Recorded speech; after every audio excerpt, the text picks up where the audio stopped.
Have you ever wondered why a scene in a movie gave you chills, or why you couldn't look away even during a slow dialogue exchange? Well, that's the power of editing. Today, we're diving into one of the most critical yet often invisible elements of filmmaking, editing. It's the art of weaving together the moments, emotions, and pacing of a film. And believe it or not, good editing can make a good movie great, while bad editing can make even the best ideas fall flat.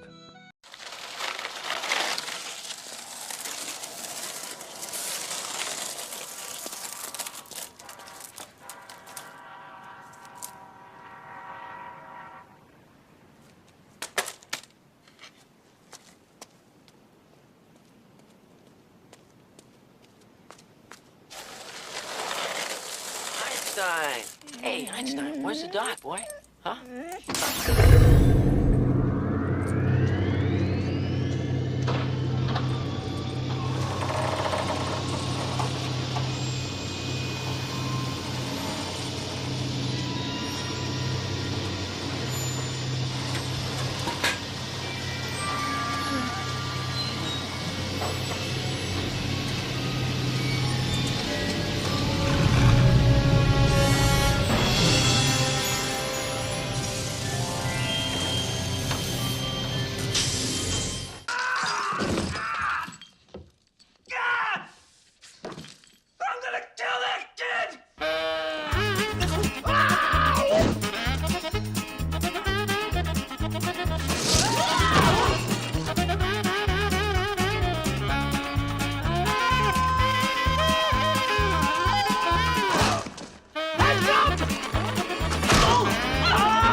Editing is more than just cutting and pasting scenes together. It's the art of deciding how long a shot should last, when to transition from one angle to another, and what rhythm the film should have. It involves manipulating time, space, and emotional beats. Whether it's creating tension in an action sequence or drawing out emotion in a quiet moment, the editor has the final say in how the story unfolds for the audience. Editing determines the pacing of a film. A fast-paced edit keeps you on the edge of your seat, while a slower pace can evoke deep thought or emotion. It's not just about what we see, but how we experience the story. Good editing can elevate a film. It can make action scenes more intense, dialogue scenes more emotional, and even bring cohesion to a film that might have otherwise felt disjointed. Let's take Mad Max, Fury Road, for instance. With over 2,700 cuts, the editing made this high-octane, chaotic world not just exciting but also coherent. Each frame feels deliberate, giving the audience a perfect sense of place and time despite the relentless pace. In Whiplash, the editor uses rhythmic, quick cuts to mimic the intensity of drumming, making you feel the protagonist's obsession and pressure. The pacing is everything. Without that tight editing, the tension would fall flat. I'll cue you in. Caravan. 3, 4.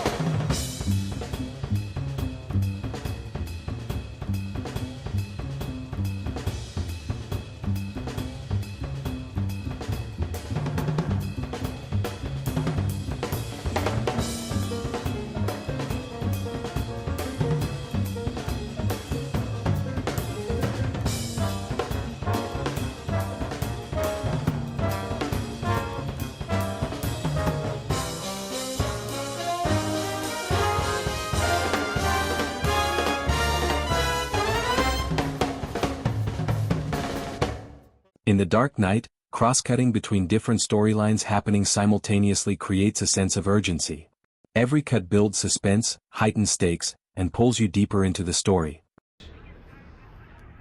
Get down to the engine room now.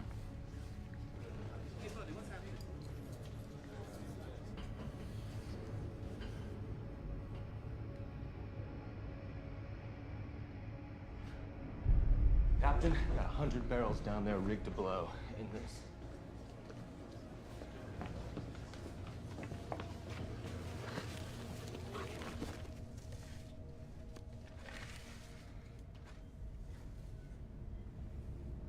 Oh my God.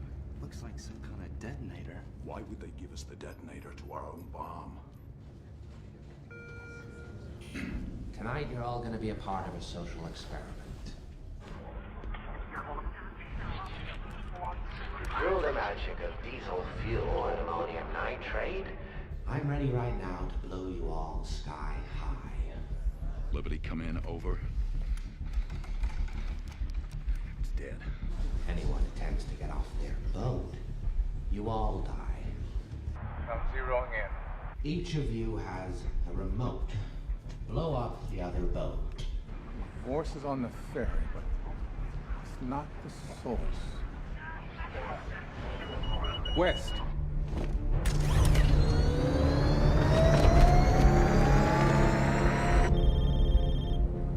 Gordon. I have the Joker's location. Pruitt Building. Assemble on the building opposite. At midnight, I blow you all up. If, however, one of you presses the button, I'll let that boat live. So, who's it gonna be? Harvey Dent's most wanted scumbag collection, or the sweet and innocent civilians? You choose. Oh, and you might want to decide quickly, because the people on the other boat may not be quite so noble.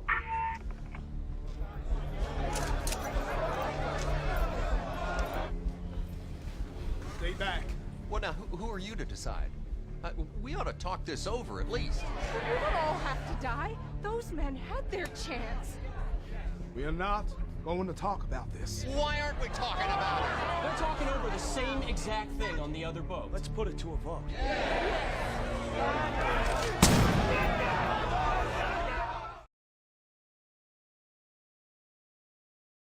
But bad editing can ruin a film, no matter how good the script or performances are.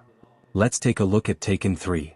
Instead of an intense action scene, we got choppy, disorienting cuts that leave the audience confused rather than thrilled.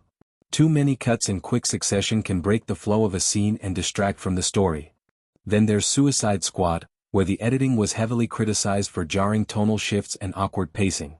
It felt like scenes were stitched together without a sense of direction, leaving viewers disconnected from the story. On the flip side, slow or overly long scenes without proper pacing can make a movie feel dull and drawn out.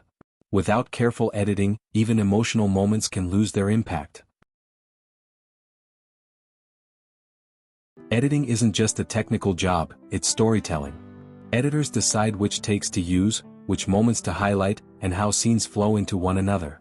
In many ways, the editor is the film's final storyteller, deciding the rhythm and emotional beats that the audience will experience. Thelma Schoonmaker, who has edited some of the greatest films with Martin Scorsese, once said that editing is where the film really comes together.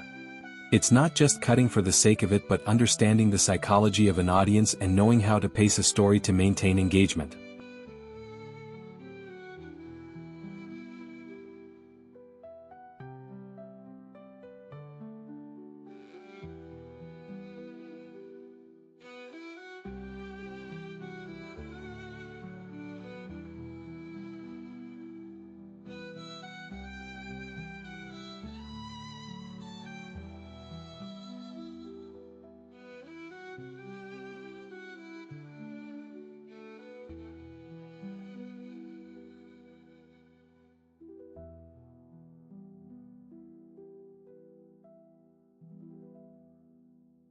In the end, editing is an invisible art.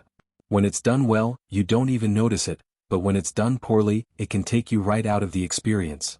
A well-edited movie feels seamless, with every cut serving a purpose, whether it's to build tension, evoke emotion, or propel the story forward. But bad editing? It reminds you that you're just watching a series of disconnected moments. So next time you're watching your favorite movie, pay attention to the cuts, the pacing, and the transitions. Editing is more than just piecing a film together, it's shaping the entire experience for the viewer.